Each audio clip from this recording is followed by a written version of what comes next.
ഒരു നേരത്തെ ആഹാരം ഇവന് നീ കൊടുക്കണമെന്ന് എന്നോട് പറഞ്ഞപ്പോ ഇത്രയും പ്രതീക്ഷിച്ചില്ല. 3 പെട്ടിയുടെ കാശ് ആ പട്ടിയിരുന്ന് വെട്ടി വിഴുങ്ങണത്. ഹലോ ഗായ്സ്, അങ്ങനെ ഒരുപാട് കാലങ്ങൾക്ക് ശേഷം ഞങ്ങൾ പിന്നെയും കണ്ടുമുട്ടുകയാണ്. എൻ്റെ സ്വന്തം ബ്രദറും എൻ്റെ ആൻറ്റീൻ്റെ മോനും പിന്നെ ഇവരെ കുറച്ച് ഫ്രണ്ട്സും കൂടിയാണ് കേട്ടോ. ഇവർ കോയമ്പത്തൂരേക്ക് വന്നിട്ടുണ്ടായിരുന്നു. അപ്പോൾ എന്നെ കണ്ടിട്ടാണ് ഇവർ പോയത്. അങ്ങനെ ഞാൻ എന്താക്കി, വേഗം എൻ്റെ ലില്ലിക്കുട്ടീനെയും കൂട്ടിയിട്ട് ഇവരെ കൂട്ടത്തിൽ ഫുഡ് കഴിക്കാൻ വേണ്ടി പോയിട്ടോ. നമ്മൾ കോയമ്പത്തൂരുള്ള തലശ്ശേരി റെസ്റ്റോറൻറ്റ് ഉണ്ട്, അവിടെ പോയിട്ട് ജോസിനും പിള്ളേർക്കും കുറച്ച് ഫുഡ് വാങ്ങിക്കൊടുത്ത് കൂട്ടത്തിൽ ഞങ്ങളും കുറച്ച് കഴിച്ചേ.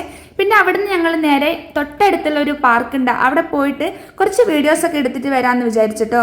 പിന്നെ ഇവിടെ വന്ന് തിരിച്ച് നോക്കുമ്പോഴാണ് എടുത്ത വീഡിയോസിൻ്റെ എല്ലാം കോലം ഞാൻ കറക്റ്റ് കാണുന്നത്. ഇതെടുത്ത് തന്നുകൊണ്ട് ഞാൻ എന്താണെങ്കിലും പൊക്കുന്നതാണ്. പിന്നെ എനിക്ക് ചിരി വരുന്നെന്നെ കണ്ടിട്ട് ഞാൻ എന്തൊക്കെയാണ് അവിടെ നിന്ന് കളിച്ചു കൂട്ടിയത്. പക്ഷേ അതൊക്കെ ഒരു രസമാണ്, വൈബാണ്. പിന്നെ ഞാൻ എന്താക്കി, കുറച്ച് ഐസ്ക്രീം എല്ലാം വാങ്ങിക്കൊടുത്തിട്ട് വേഗം ഇവരെ പാക്ക് ആക്കാൻ വേണ്ടി തന്നിട്ടോ. അപ്പോൾ ഇവരെന്നോട് പറഞ്ഞു സീ യു സൂൺന്ന്.